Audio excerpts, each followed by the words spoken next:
Friends, ఇప్పుడు టమాటా రసం ఎలా పెట్టుకోవాలో చూసేద్దాం. ముందుగా గిన్నె పెట్టుకుని పొయ్యి వెలిగించుకున్న తర్వాత ఒక గ్లాస్ వాటర్ అనేది వేసుకోవాలి.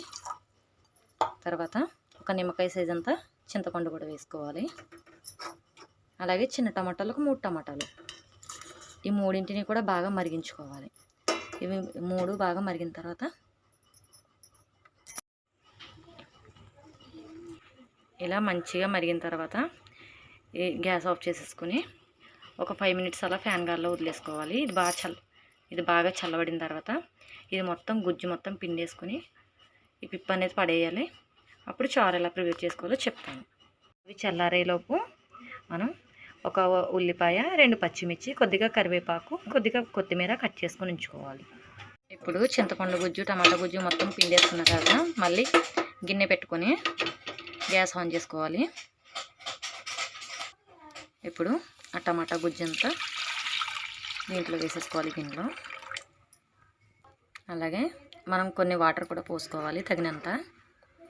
అలాగే ముందుగానే కట్ చేసి పెట్టుకున్న కరివేపాకు, కొత్తిమీర, పచ్చిమిర్చి, ఉల్లిపాయలు కూడా దీంట్లో వేసేసుకోవాలి.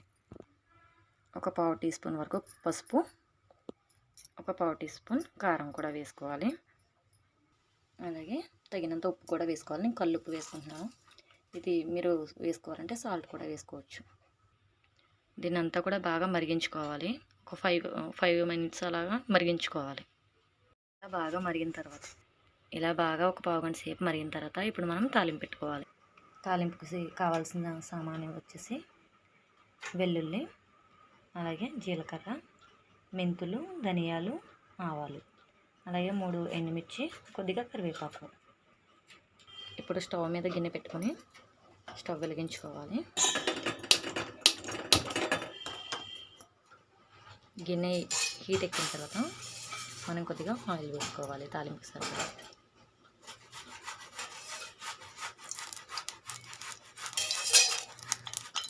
ఇప్పుడు ఆయిల్ హీట్ ఎక్కిన తర్వాత ముందుగా వెల్లుల్లి, అలాగే తర్వాత ధనియాలు, మెంతులు, ఆవాలు వేసుకోవాలి. బాగా వేయించుకోవాలి.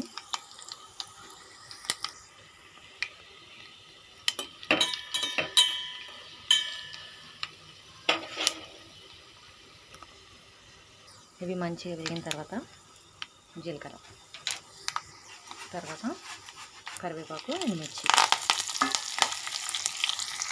ఇలా బాగా తాలింపు వేగిన తర్వాత ఇప్పుడు మనం ఇది వచ్చేసి ఈ తాలింపుని చారులో వేసేసుకోవాలి. అంతే, ఎంతో టేస్టీ టమాటా చారు అనేది రెడీ అయిపోతుంది. నచ్చిందా ఫ్రెండ్స్? మీకు నచ్చితే మీరు కూడా ట్రై చేసి ఎలా వచ్చిందో కామెంట్ చేయండి. అలాగే మీరు ఇప్పుడే ముందుగా నా ఛానల్ చూస్తున్నట్లయితే సబ్స్క్రైబ్ చేయండి ఫ్రెండ్స్.